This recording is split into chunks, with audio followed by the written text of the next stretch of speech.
Bonjour, c'est Rémi pour le podcast de Parlons Argent. On se retrouve donc pour un nouvel épisode. On va parler encore des retraites, oui, parce que c'est vraiment un sujet brûlant dans les prochains mois, les prochaines semaines, puisque c'est le prochain sujet qui va être abordé par le gouvernement dans les prochains mois, après la réforme du statut des cheminots qui fait déjà grand débat aujourd'hui. Donc ça va être un sujet brûlant et très très très important pour toi, pour ton avenir, pour nous tous. Et ça va être un chamboulement assez important. Ce qu'il faut savoir, c'est qu'en France, aujourd'hui, la retraite repose en fait sur la solidarité entre les générations. Donc c'est le principe de la retraite par répartition. Donc, concrètement, aujourd'hui, toi qui travailles, tu payes la retraite des gens qui sont actuellement... les gens touchent actuellement leur pension de retraite. Et quand tu arriveras donc au moment de ta retraite, à prendre ta retraite, ce sont les jeunes qui, effectivement, en tout cas dans le système aujourd'hui, paieront ta retraite. Voilà. L'idée du gouvernement, c'est de revoir totalement ça, parce que forcément, aujourd'hui, il y a des soucis en fait de déficit du système de retraite, parce que évidemment, il y a de plus en plus de personnes âgées, de personnes à la retraite, puisque la durée de vie a augmenté ces dernières années, et donc le temps que tu passes en retraite a considérablement augmenté, ce qui est une très bonne chose, mais forcément, avec les règles qui avaient été décidées il y a plusieurs décennies de ça, les conditions n'étaient pas les mêmes, et forcément aujourd'hui c'est plus vraiment viable, ce qui peut tout à fait se comprendre. L'idée, c'est que le gouvernement veut revoir ce système pour faire un système qui aura pour principe 1 euro de cotisation doit donner droit au même niveau de pension pour tous. Aujourd'hui, ce qu'il faut savoir, c'est qu'il y a des systèmes de retraite par dizaines suivant les professions, les professions ou les domaines d'activité, on va dire. Donc, je te parle pas évidemment des fonctionnaires et tout ça, je te parle aussi d'autres professions qui ont des systèmes particuliers, comme dans le bâtiment par exemple. Enfin bon, il y a plein de systèmes de retraite différents. L'idée, c'est d'unifier tout ça, donc ce qui est pas forcément une mauvaise chose en soi, puisque on peut se dire autant essayer de donner les mêmes règles pour tout le monde. Ça veut pas forcément dire que par exemple l'âge de départ sera égal, parce que l'idée c'est aussi de prendre en compte les difficultés que peuvent avoir certains métiers, comme dans le bâtiment. On reprend cet exemple-là qui est assez parlant. Puisque effectivement quelqu'un qui travaille dans le bâtiment toute sa vie aura forcément une carrière beaucoup plus compliquée physiquement que quelqu'un qui travaille par exemple dans un guichet assis sur une chaise. C'est des contraintes différentes, et forcément il faut en prendre en compte. Et l'idée, c'est d'en prendre en compte, évidemment. Mais c'est de fonctionner sur ces cotisations qu'aujourd'hui tu verses pour t'ouvrir le droit, parce qu'aujourd'hui concrètement, si tu cotises pour accumuler des droits, donc des trimestres, ce qu'on appelle des trimestres, l'avenir c'est le système en fait, ce qu'ils appellent notionnel. Donc c'est l'accumulation d'un capital virtuel basé donc sur les cotisations, qui te permettra à l'avenir de construire finalement ta future rente. Alors évidemment, quand tu dis ça, ça paraît égalitaire, c'est-à-dire que tu dis oui, ça paraît, je sais pas, j'ai travaillé tant d'années, j'ai le droit à tant d'années. Réellement oui, ça peut avoir ce sens-là. Après, ce qu'il faut se dire, c'est que c'est un semblant de on oublie un peu la solidarité, c'est-à-dire que là concrètement, le gros risque que ça pose, et c'est là où moi j'aime pas du tout ce principe-là, et je trouve que c'est un peu dangereux en tout cas de commencer à changer ce système-là, c'est que par exemple si tu fais partie d'une génération qui a pas eu de chance au niveau économique, par exemple si ta génération vit une récession très importante pendant plusieurs années, peut-être 5 à 10 ans, ce qui est beaucoup quand même sur une carrière professionnelle. Je pense simplement aux jeunes qui ont connu qui sont sortis par exemple d'écoles de commerce, parce que c'est ce que je connais un peu le mieux, donc c'est ce dont je peux parler, mais qui sortent d'écoles de commerce, qui sont sortis juste avant la crise de 2007-2008. Bon, bah, ils n'ont pas vécu forcément une période très intéressante parce qu'il y a eu la montée du chômage de manière très très très importante en France pendant cette période-là. Ceux qui en faisaient les frais, ce sont essentiellement les jeunes, parce que on sait bien qu'en temps de crise, on préfère recruter des gens qui ont déjà de l'expérience plutôt que des jeunes qu'il faut former. Voilà. Évidemment, ça pose un problème, tu vois, pour ces personnes-là. Et donc, ces jeunes-là, enfin, les jeunes qui sont sortis, et j'en fais un petit peu partie, hein, puisque c'est un peu à ce moment-là que j'ai commencé à travailler aussi. Eh ben, ils ont une partie de leur carrière qui a été quand même un peu amputée. Et on n'est pas à l'abri qu'une nouvelle crise économique revienne et nous fasse le même coup, c'est-à-dire nous ampute de 4-5 ans de belles reprises économiques, enfin de croissance, on va dire, économique, qui ferait que on peut évidemment à tout moment perdre notre emploi si l'économie va pas forcément bien. Donc et c'est tout à fait possible. Aujourd'hui, on sait très bien qu'un CDI, c'est pas non plus l'emploi à vie, hein, puisqu'il y a toujours des moyens pour les employeurs, et de plus en plus d'ailleurs pour licencier leurs salariés, avec des conditions, en tout cas avec des règles qui leur permettent plus facilement de le faire. Et donc finalement, le CDI, c'est plus le Graal comme avant, et c'est plus une sécurité 100% pour l'emploi et pour ton avenir.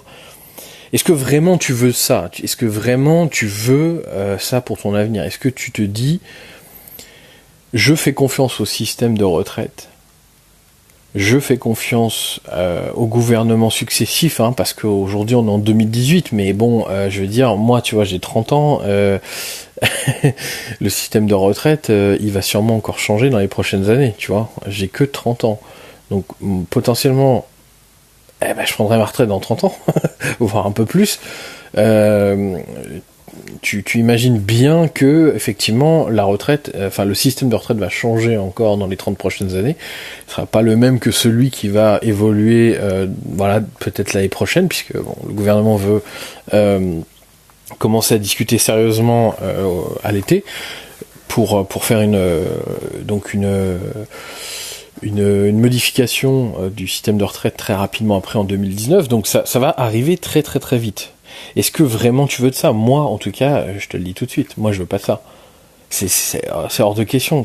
Quel est l'intérêt de suivre ce mouvement-là en se disant, ok, je travaille toute ma vie, je repose en fait tous mes espoirs sur des gouvernements successifs, dont d'ailleurs je ne suis pas forcément toujours d'accord.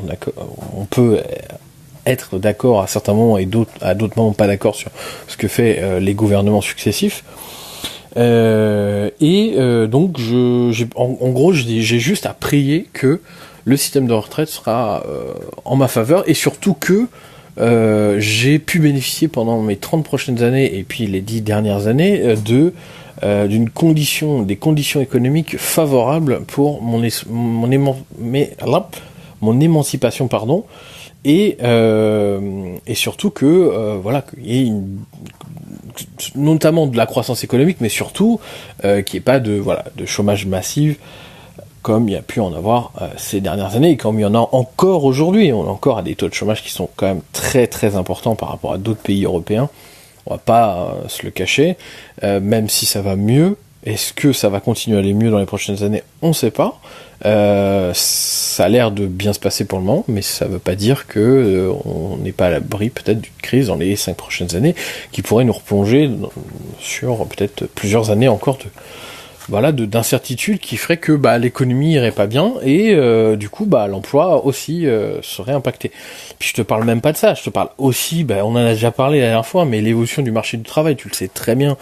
Enfin, je veux dire, tous les métiers qui vont être remplacés, tous les métiers qui vont évoluer, on le sait très bien, il y a beaucoup de métiers à faible valeur ajoutée ou des métiers qui sont où il n'y a pas besoin de qualification, en tout cas très importante. Beaucoup de ces métiers-là vont disparaître ou en tout cas évoluer. Et si toi tu n'as pas la capacité, tout le monde n'a pas la capacité d'être ingénieur, tout le monde n'a pas la capacité de faire de très grandes études ou de longues études pour se perfectionner, pour approfondir ses connaissances, c'est pas non plus à la capacité de tout le monde. Il y a des gens qui sont très manuels, d'autres pas. Il y a des métiers manuels qui vont aussi disparaître. Tu vois ce que je veux dire? On le sait très bien, la robotisation, l'intelligence artificielle, tout ça, ça va demander des nouvelles compétences, mais ça va aussi détruire des emplois qui sont faiblement qualifiés, ou en tout cas qui ne demandent pas un niveau intellectuel important.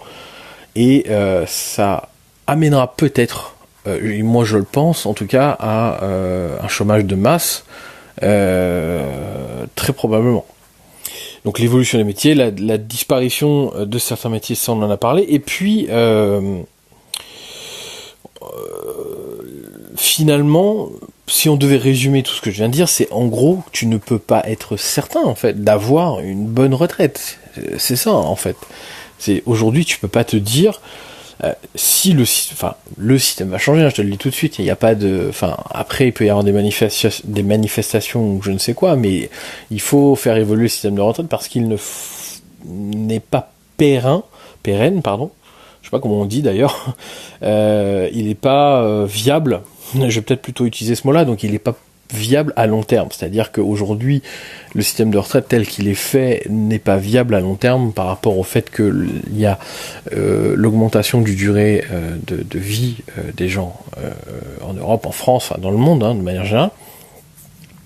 Et donc forcément, tu as de plus en plus de seniors, de plus en plus de gens qui sont à la retraite. Et donc, aujourd'hui, on paye la retraite de ces personnes-là. Le problème, c'est qu'il y a un chômage de masse et il n'y a pas assez de personnes actives pour payer les futures retraites de ces personnes-là. Et ça pose problème, forcément. Donc, on va se retrouver en déficit, et on est déjà en déficit, et l'État doit emprunter de l'argent, forcément, pour payer les retraites. Donc, voilà le problème qui se pose aujourd'hui. Et si toi, tu veux continuer à rester dans cette situation, j'ai envie de dire, dans ce mode de fonctionnement, dans ce mode de pensée, libre à toi, il n'y a pas de problème, tu peux faire ce que tu veux.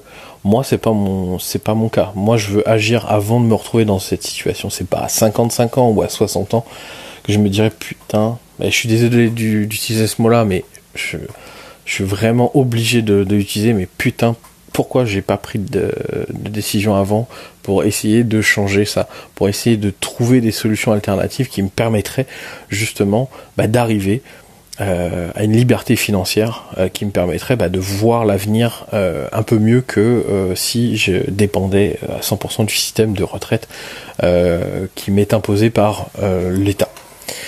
Et donc, tu sais très bien, c'est possible, on en a parlé la dernière fois. Moi, voilà, je vais pas te faire la pub pendant 50 semaines, tu vois, ça n'a aucun intérêt.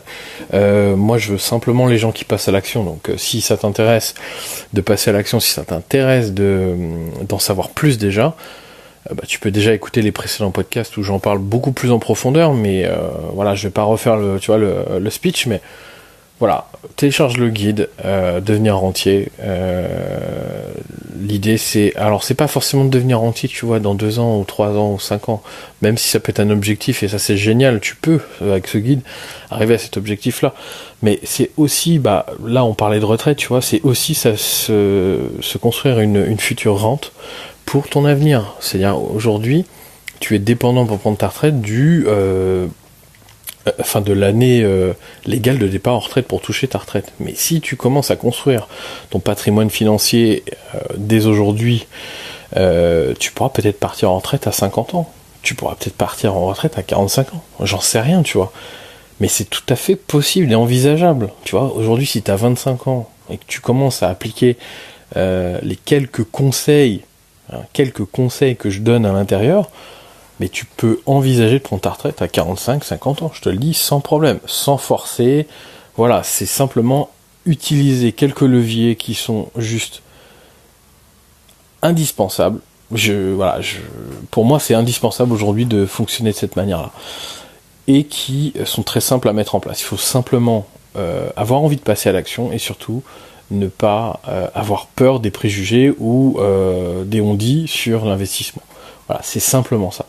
Donc si ça t'intéresse, tu peux aller donc sur le site parlonsargent.info, donc parlonsargent tout attaché.info, info.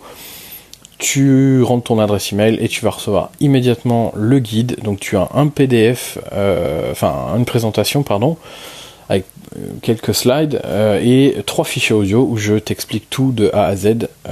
Écoute vraiment ces 3 fichiers audio, prends ton temps, il y en a, c'est un peu long, bien sûr, mais ça vaut vraiment le détour.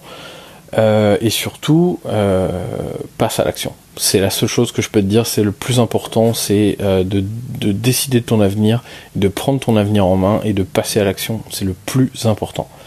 Je te dis donc à lundi et je te souhaite un très bon week-end. À bientôt. Ciao.